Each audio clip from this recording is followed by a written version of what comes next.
Hola, dicheros y dicheras, ¿cómo están? Excelente mañana, tarde, noche, en el momento que nos estén viendo o escuchando. Bienvenidos a un episodio más de su podcast. Entre dichos y pesos. Amiga Eri, ¿cómo estás? Yo muy bien, muy feliz y muy contenta de compartir con ustedes. Me encanta todo esto que está sucediendo, como poco a poco hay más dicheros, hay más dicheras, que de repente me encanta cuando tuvimos nuestro pequeño receso que te decían, oye, ¿y el programa cuándo? ¿Y el podcast? ¿Y por qué no has sacado? Sí, pareciera ser que no impactas, pero sí.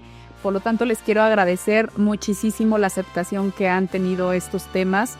Sé que hablar del dinero no es cosa fácil porque culturalmente no estamos acostumbrados, pero justamente entre ustedes que nos siguen en nuestras redes, que nos comentan y nosotros que generamos el contenido, pues vamos a romper ese paradigma. Vamos a darle crank a ese paradigma de que hablar del dinero no es bueno y vamos a hacer conciencia mucho de que hablar del dinero es tan importante como hablar de salud.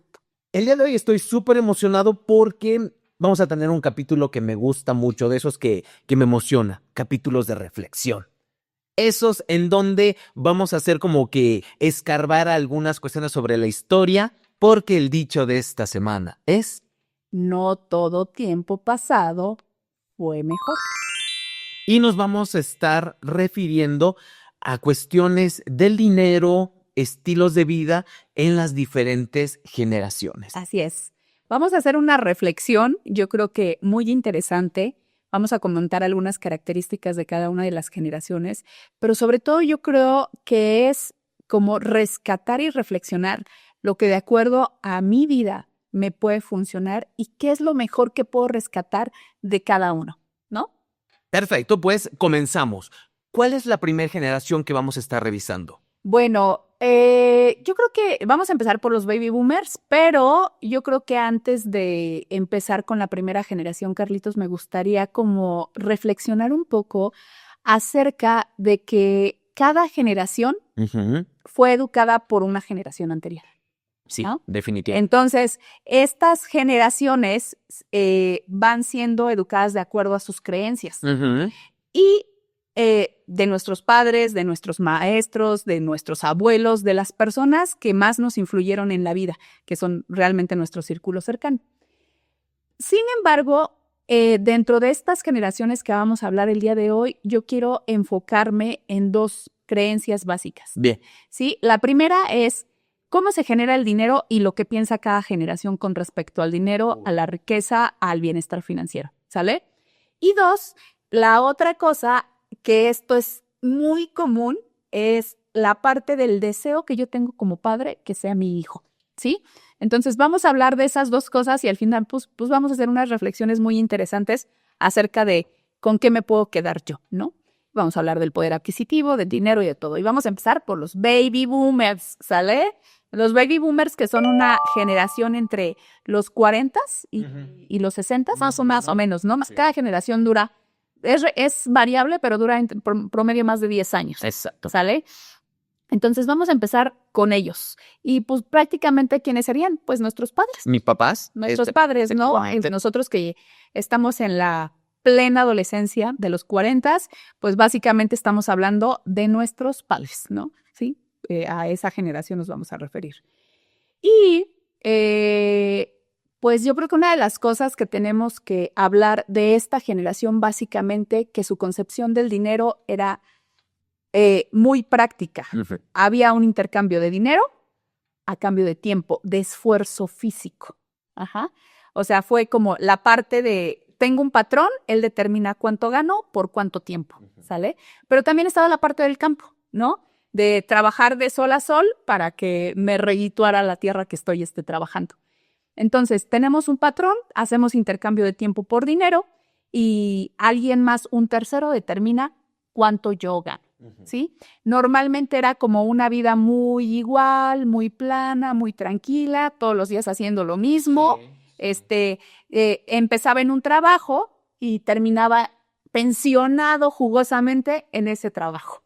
Como que la movilidad laboral no era demasiada, de hecho estaba mal vista. Claro. Era mal visto porque sí, ¿por qué lo corrieron o por qué se fue? Falta de compromiso. Falta de compromiso, falta de lealtad. Sí, era una generación en la cual, claro, el compromiso, la lealtad hacia tu trabajo, a ellos no se les necesitaba decir ponte la camiseta. Ese dicho vino Después, 40 años después, 30, 40 años después, pero ellos decían, yo me pongo la camiseta y no me la quito. no me la quito exactamente. Y de hecho que los corrieran de un trabajo incluso podía llegarse como un trauma. Claro. Porque no valgo, porque no soy lo suficientemente bueno, en algo me equivoqué, etcétera, etcétera. Entonces sí, la lealtad al trabajo era sumamente fuerte. Sí, claro, porque finalmente era como una vida muy dictada por las normas y por las reglas establecidas, ¿no? Cumples con un horario, entras puntual, sales puntual, ¿no? Duras tanto tiempo, te toca tanto, ¿sí? Tú solamente te vas a enfocar en esto y solamente haces eso y punto. ¿Sale? Y una de las grandes características es que aquí nacen las jugosas pensiones. Wow. Ajá, aquí es donde nacen las pensiones que ahorita le están dando pues sostén de poder vivir a la gente pues sin trabajar, sin ser productiva, pero siguen teniendo un ingreso producto de los 30 años anteriores o 40 que trabajan. Y en muchos casos, no digo en todos, en muchos casos muy muy buena pensión. Sí, aquí estamos hablando de pensiones muy buenas, ¿no? Incluso podrían mantener su mismo salario como si estuvieran laborando, ¿no? Entonces, bajo esta lógica, los baby boomers, pues, básicamente llevaban una vida muy tranquila y la riqueza se medía principalmente en cosas materiales, en cosas físicas. Ajá, como una casa, un terreno, un auto, y vemos que en esta generación no hay tanta movilidad de ahora me cambio a una casa, ahora me cambio a la otra. Normalmente era una casa como muy pensada en el largo plazo, un carro muy pensado en el largo plazo.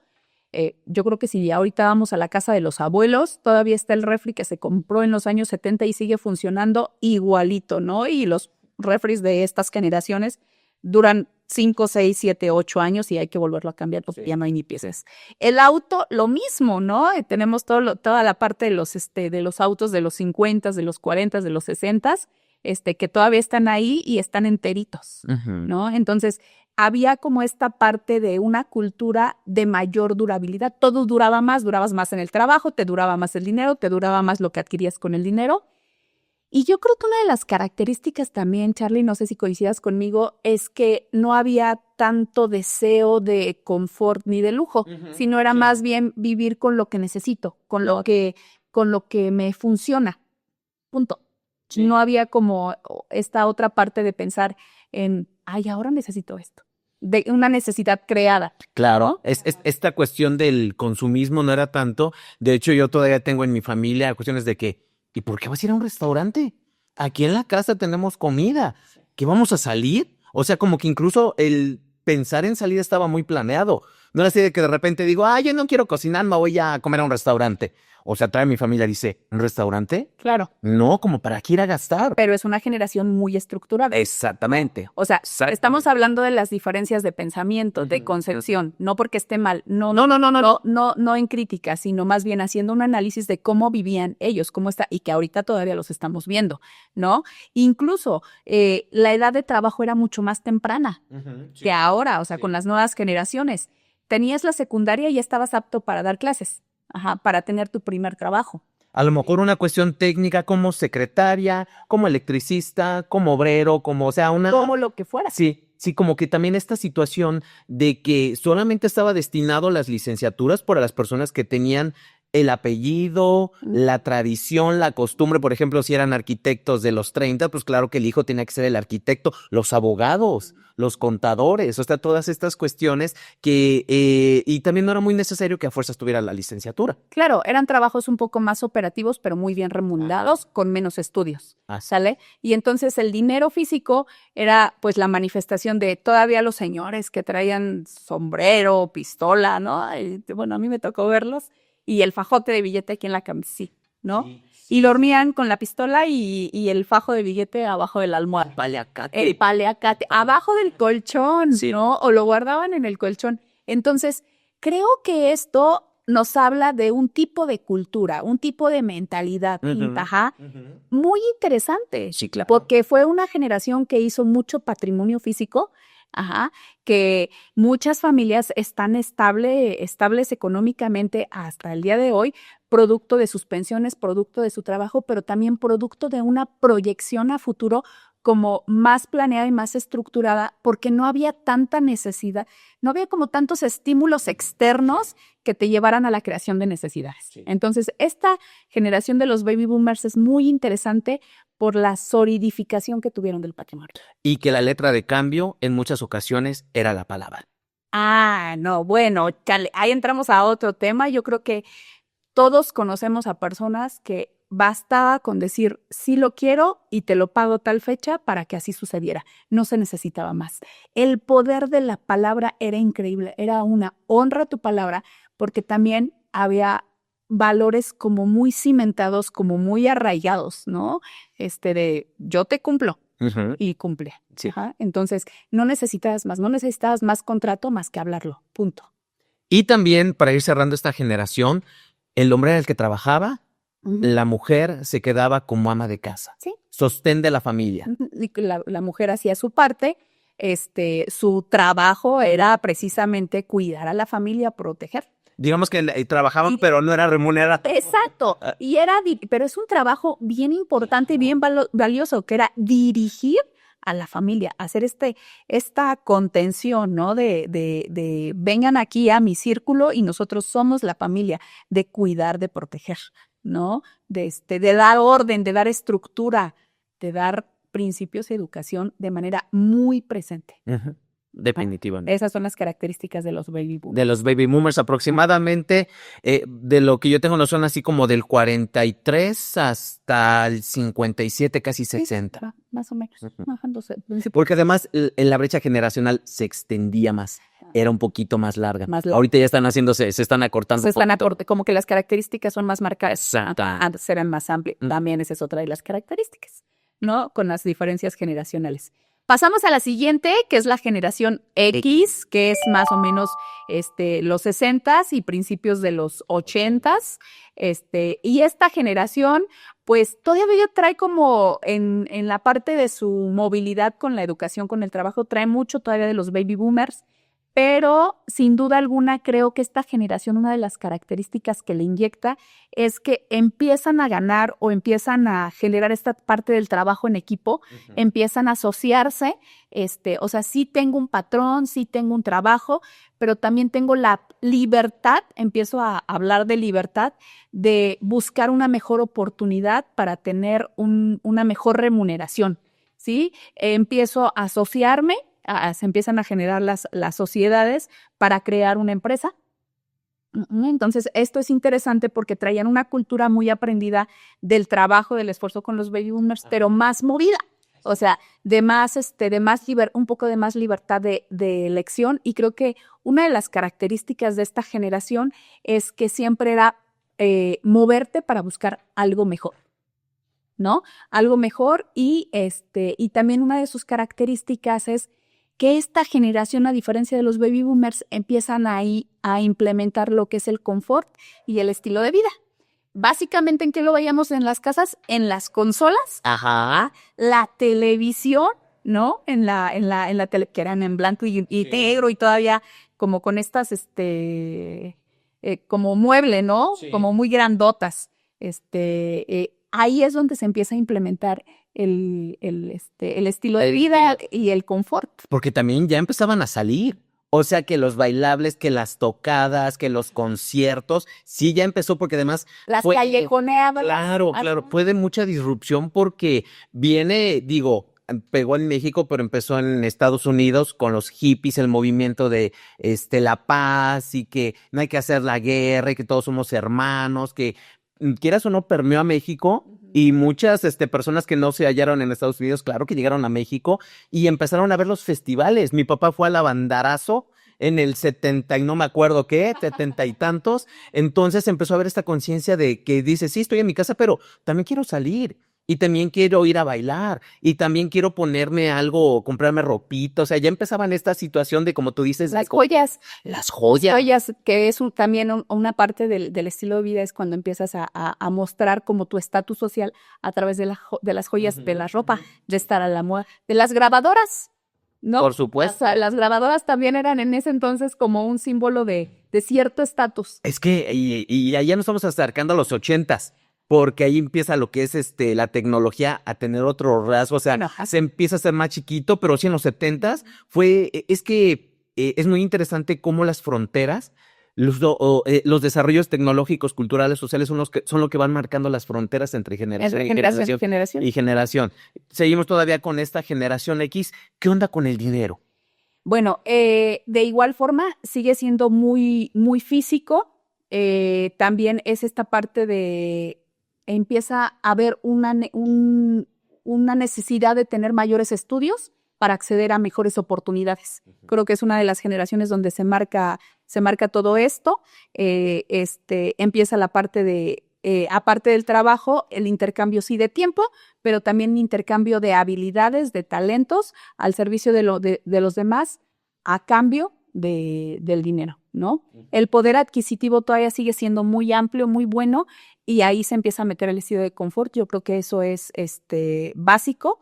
El dinero ya no es tan físico, fíjate, empieza ya no a ser tan físico porque empieza a aparecer, pues, lo que son las chequeras.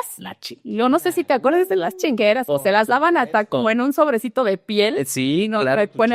ajá, en un ay, no sé. Mini portafolio. Un mini portafolio del tamaño de la chequera, ¿no? Los certificados de la tesorería, aparecen las acciones en papel, ajá, y aparecen los famosos créditos. Aquí es donde empiezan a aparecer los créditos. Antes, impensable. Los títulos de máquinas, las letras de los autos. Las letras de los ¿no? autos. Que eran sus ojotas. Entonces, de alguna manera, en esta generación, una de las características es que el dinero empieza a ser más en papel, como en promesas de pago, por llamarlo de alguna manera. Sí, claro, sí. Pero a través de un documento, de algo físico, pero ya no es como tan propiamente el dinero físico, ¿no? Del billetazo, ¿no? Sí, de la compra de contado. Exacto. Quiero la lavadora y ahí está mi dinero para pagar, sino que ya voy difiriendo esas cuestiones porque a lo mejor eran un poco más caras. Dependía mucho del poder adquisitivo, amigo. Acuérdate que aquí hablamos de mentalidad del dinero. Entonces, sí.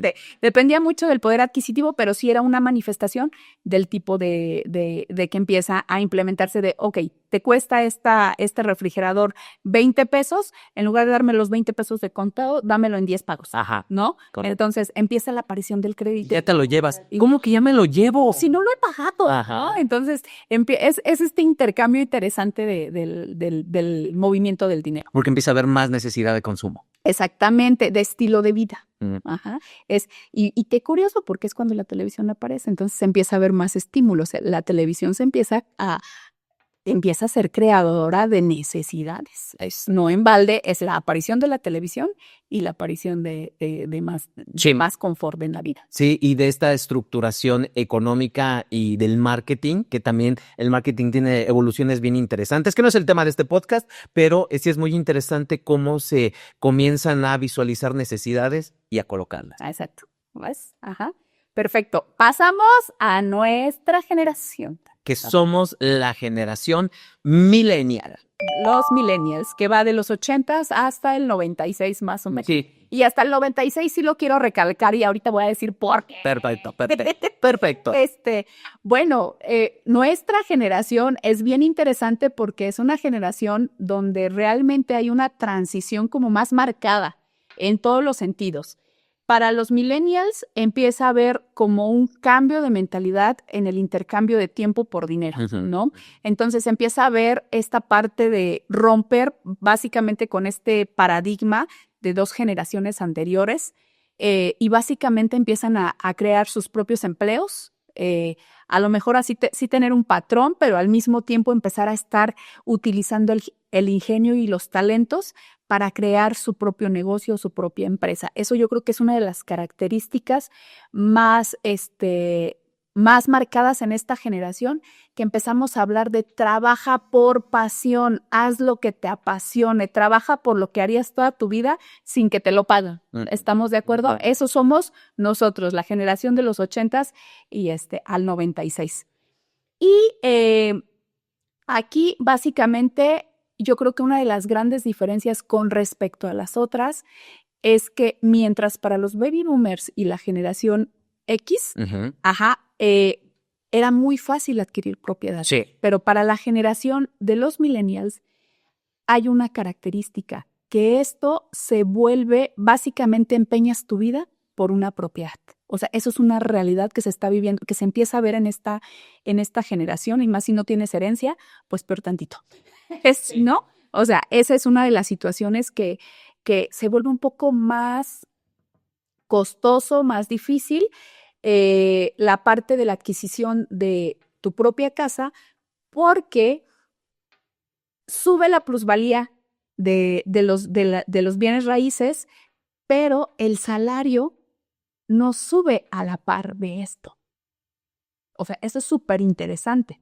Entonces, hay más inflación y por lo tanto, al haber más inflación, hay menos poder adquisitivo, ¿sí? Tanto en créditos como en todo. Y otra de las cosas es que esta generación prioriza mucho el estilo de vida porque empezamos a entrar a una era digital, ¿no? Empezamos a entrar a una era digital, entonces estamos priorizando básicamente el estilo de vida. De vida. Fíjate que es muy interesante porque mediáticamente, en la cuestión de los medios, los 80s fue la década de la opulencia. Fue una década en donde las situaciones, bueno, digo, no por algo hubo problemas del petróleo en México, pero en Estados Unidos las grandes petroleras, la misma televisión te presentaba cuestiones como series como Dinastía. Dinastía fue una serie, una telenovela norteamericana en el cual salía la opulencia y el empoderamiento de la mujer y gastaban. Y mediáticamente eso también nos hacía a nosotros, a los papás que estaban ya en una edad entre los 40, 45, generar esa situación de consumir. No por algo de pasar, de tener 4 canales, de repente la oferta se fue hasta 20, luego 30, luego 80 canales. O sea, fue generándose todo esto. Entonces los estímulos mediáticos fueron muchísimo más.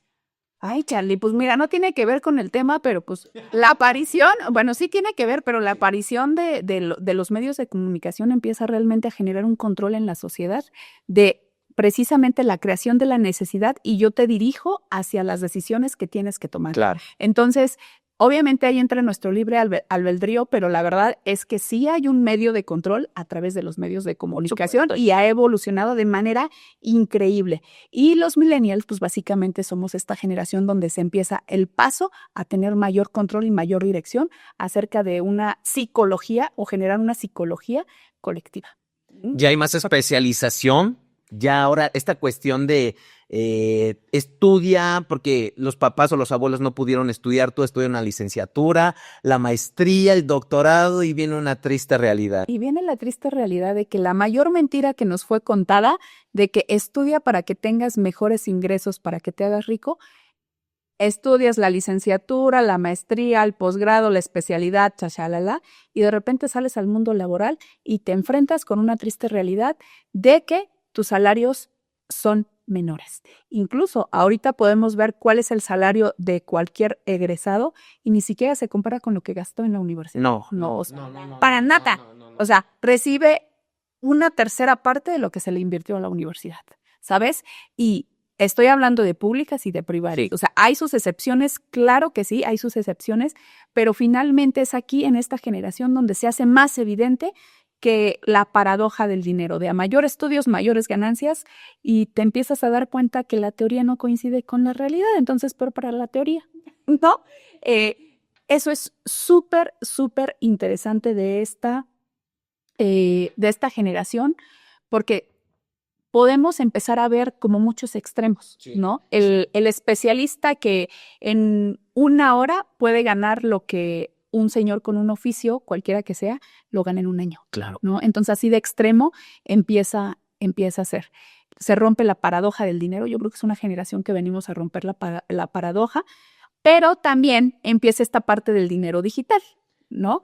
Que empiezas a recibir dinero sin fronteras, ¿no? O sea, empiezas a recibir dinero de todo el mundo a través de un celular, de una app, empiezas a pagar de manera digital, el uso de las tarjetas, o sea, se empieza a digitalizar. A veces ya dinero no traes en la bolsa, pero traes la tarjeta que te permite pagar, donde tienes la solvencia. Les digo, a ver, dinero traigo, efectivo no traigo. Es diferente, ¿no? Sí, porque el cambio está siendo diferente, se mudó hacia lo digital. Pero, aquí viene el terror. Somos la primera generación que no tenemos una pensión garantizada, una pensión jugosa garantizada. Somos la primera generación que sí o sí nos tenemos que hacer responsables de nuestro retiro y de nuestra seguridad social y médica, porque si no, vamos a ser viejos pobres y jodidos. Y sin servicio médico. Ok. Eso yo quería decir, ¿sale? Entonces, creo que aquí es muy importante hacer como mucho hincapié en que no todo es estilo de vida, porque nosotros estamos como en medio de dos generaciones sumamente productivas y de otra generación y de otras generaciones sumamente digitales. Ajá. Entonces, creo que inteligentemente podemos utilizar lo que hemos tenido, lo que nos ha sido heredado, pero también como ir viviendo esta propia evolución con conciencia sin dejarnos arrastrar por un control bajo un colectivo social. Fíjate que es bien interesante. Las personas, lo vi en una revista hace mucho tiempo, las personas que estamos entre el 78, 79, 80, 81, 82 y hasta el 83, esa frontera entre la generación X y los millennials se le llama Zennials. Somos Zennials que dicen que estamos obteniendo lo mejor de la generación X, lo mejor de los millennials, y además es muy interesante porque somos una generación muy resiliente. Ah, claro. De repente sabemos la labor del trabajo, estamos inculcados en el trabajo que puede ser fuerte y todo eso, pero también nos subimos a las cuestiones digitales. O sea, no nos da miedo confrontarnos que de repente vamos a grabar, que de repente utiliza la app en el teléfono, que de repente manda un mensaje, como que somos muy resilientes en ese aspecto. Somos una generación, ¡ay, qué orgullosos! Claro. Somos una generación que se adapta muy fácilmente al cambio. Sí. Que tú puedes ver en generaciones actuales que su nivel de estrés y de frustración por el cambio es altísimo, altísimo. Pero pues a nosotros nos tocó mudarnos del cassette, ¿no? Al CD. Sí. Y luego al que fue... Es que fue el disco. El disc. Fue el primero el LP. A mí me tocó. Sí, claro, obviamente el LP, después fue el cassette, después fue el disco compacto y pasar después a las cuestiones ya digitales. Ajá, a los MP3 que se llamaba. MP3. Que eran, de todos modos eran dispositivo para reproducir MP3, pero malamente les decíamos el MP3. Exacto. Entonces ha sido una migración muy interesante la que hemos tenido. De escribir, yo aprendí taquimecanografía, así con la Olivetti, a pasar a la computadora. Ajá. Y entonces eso habla de una generación que se ha tenido que adaptar. Ajá. Y y le ha hecho alusión a la ley de Darwin. Definitivamente. Que no sobrevive el más fuerte, sino el que mejor se adapta. Entonces, pues qué bonito, ¿no? Qué bonito que somos esos Zennials. Sí, pero, ojo, ¿qué tenemos que hacer hincapié en esta generación? Que sí o sí, si tú naciste en los 80s, entonces no tienes un retiro. Si tú naciste en los 80s, no tienes una pensión garantizada, no tienes una jubilación. Y nuestra esperanza de vida es mucho más amplia que las generaciones anteriores. Entonces, es momento de que tomes la decisión y empieces a hacerte responsable de tu retiro y de tu seguridad médica, de tu salud. Básicamente, con esas dos, tienes. Sí. Tomemos dato. Pasemos a la siguiente generación, ¿sale? Que es la generación del 97 al 2010 y que está empezando, yo creo que ahorita esta generación debe de llevar por lo menos 4 o 5 años ya en su vida laboral. Sí. ¿Sale? Sí. Y es una generación bien interesante. Ajá. ¿Por qué? Porque sus ingresos son 100% digitales, la mayoría ya no está supeditado a un solo patrón y quien está todavía con esta mentalidad de tengo un patrón, se está enfrentando con esta frustración de que el dinero no le alcanza con un solo ingreso. Ajá. O sea, en esta generación es más notable que tener un patrón no te permite tener el estilo y la calidad de vida que tú quieres tener. Entonces, una de sus características es que son 100% digitales, viven de lo que les apasiona, son multiactividades, tienen varias fuentes de ingresos y como pueden trabajar en México, pueden estar trabajando en China, pueden estar trabajando en Japón, porque reciben los pagos en línea, se vuelve esta parte de la multiculturalidad más evidente. Ajá, ¿sí? Y también empezamos a no tener fronteras. Ajá, empieza a ver esta parte de romper estas fronteras. Entonces, aquí el mundo es netamente digital. Sí. Y también se empieza a hacer más evidente la parte de la paradoja de los estudios. Mucho más fuerte. Porque el caso de las nenis. Claro. Pueden tener muchas fuentes de ingresos y hacen esto y hacen de todo. Y que te venden cualquier cosa. Te venden desde maquillaje, te venden ropa, te venden todas estas cosas. Todo. Pero aquí yo creo que una de las cosas es que una de las características es que su mundo es netamente digital. Pero también se vuelve una vida muy líquida, el tiempo muy líquido.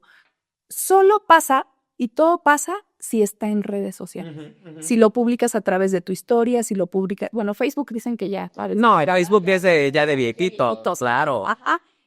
Solamente si está en Instagram, solamente si lo subes a tus redes, existes. Y entonces es bien curioso con esta generación cómo empieza a haber una desconexión uno a uno, una desconexión humana, para ver una conexión digital más fuerte, ¿sí? Y también más efímera, ¿sale? Pero también viene la otra parte, ¿no? Que a mí es algo que he observado mucho. Te das cuenta de que si no subes algo a las redes, no existes, pero también, por ejemplo, en la discrepancia y en el abismo que hay entre los ingresos y entre lo que decidimos gastar o en lo que esta generación está decidiendo gastar su dinero.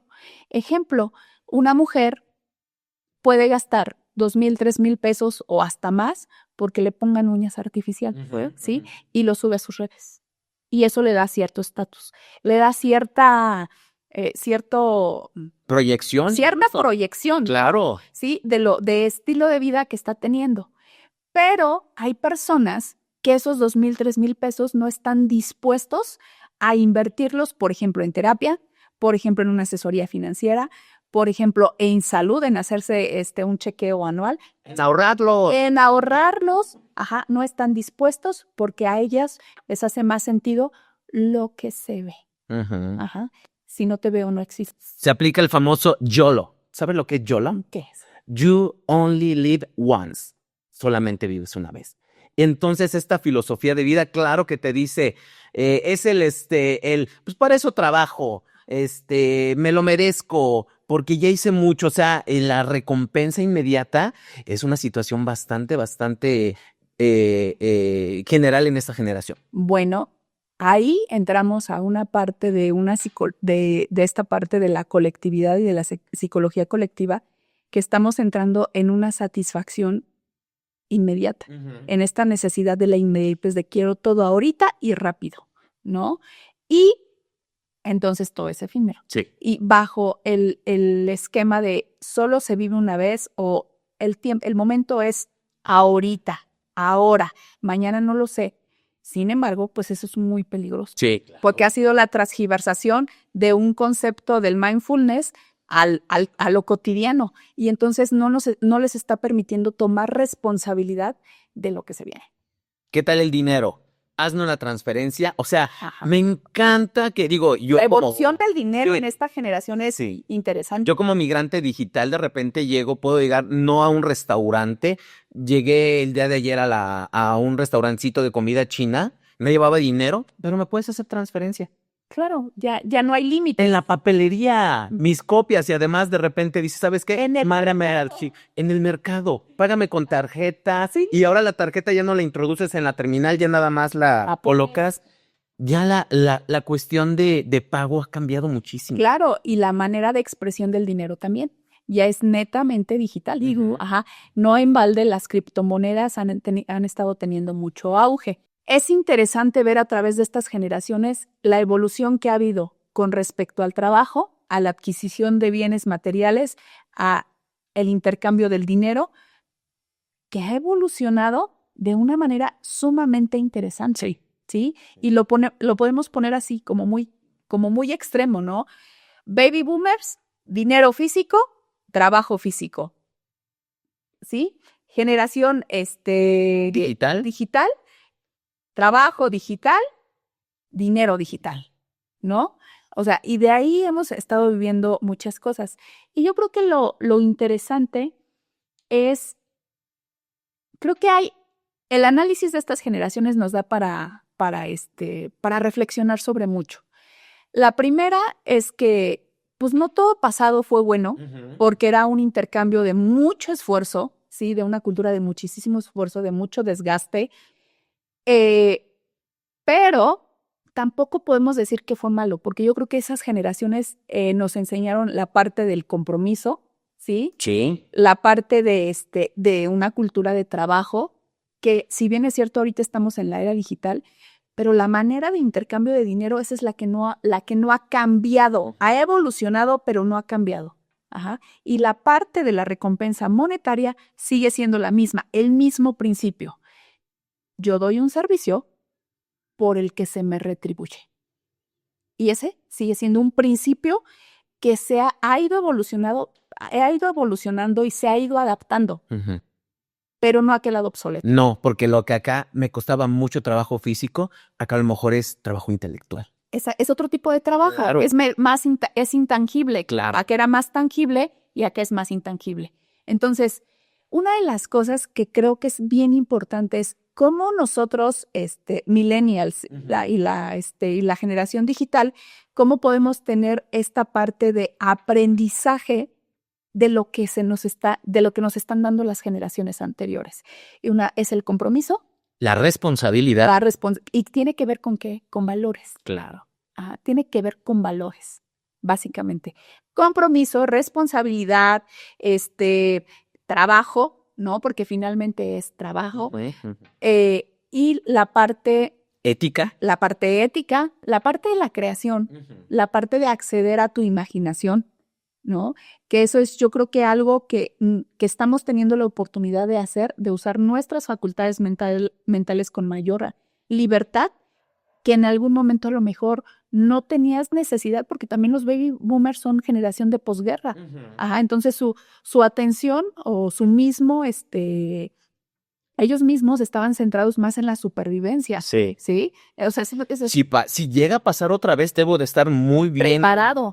Exacto. Entonces, creo que ahorita estamos teniendo esa oportunidad de trabajar de una manera más libre, pero también creo que es muy fácil perderte con esto que hablábamos hace ratito, de que a través de los medios digitales, hay una manipulación en masa, ¿no? De dirigir hacia lo que quiero que la gente, no en balde se está generando el superhombre. Exactamente. Y lo están generando con las propias facultades que nosotros tenemos. Definitivamente. ¿Para qué generan un superhombre? Bueno, no tengo nada contra nadie. Pero sí hablamos de que la digitalización también está siendo un medio de control en la sociedad. Y creo que es importante de desempolvar nuestro libre albedrío, nuestro juicio, nuestra capacidad de razonamiento. Elevar la conciencia. Elevar nuestro nivel de conciencia para combinar lo mejor que nos han dado nuestros antepasados y combinarlo con las oportunidades que hoy tenemos y potencializarnos. Y potencializar en pro del servicio que yo le estoy dando a la humanidad. Relacionándome de mejor manera con el dinero, ¿no? Utilizarlo para el servicio de la humanidad, utilizarlo y ponerlo a trabajar para un bien común, ¿no? O sea, para dejar de ser yo, no, sino de hacer un sentido de servicio hacia los demás. El dinero justamente es eso, es un instrumento que me permite estar bien yo, pero que en algún momento, en el momento en que están satisfechas todas mis necesidades básicas, la manera en que el dinero me va a aportar a mi felicidad va a ser cuando yo lo ponga al servicio de los demás, de la humanidad. Qué gran episodio. Esta reflexión que se ha hecho generacionalmente, y eso que fue algo como muy rápido, porque hay muchísimas aristas, muchísimas vertientes, acontecimientos, cuestiones políticas, sociales. Ahorita nada más se centró Eri en la cuestión financiera, cómo está todo lo del dinero, pero qué buen capítulo, amiga. Gracias, amigo. Pues con todo el cariño del mundo y espero que los haga reflexionar. Y de los millennials para acá, por favor, búsquenme que les surge una cita para que se responsabilicen de su retiro. Exactamente, así que vamos a compartir las redes de Eri, la pueden encontrar TikTok, Instagram, LinkedIn, Facebook, YouTube. Y hasta ahorita, así nos encuentran como @EriSandoval Psicofinanzas.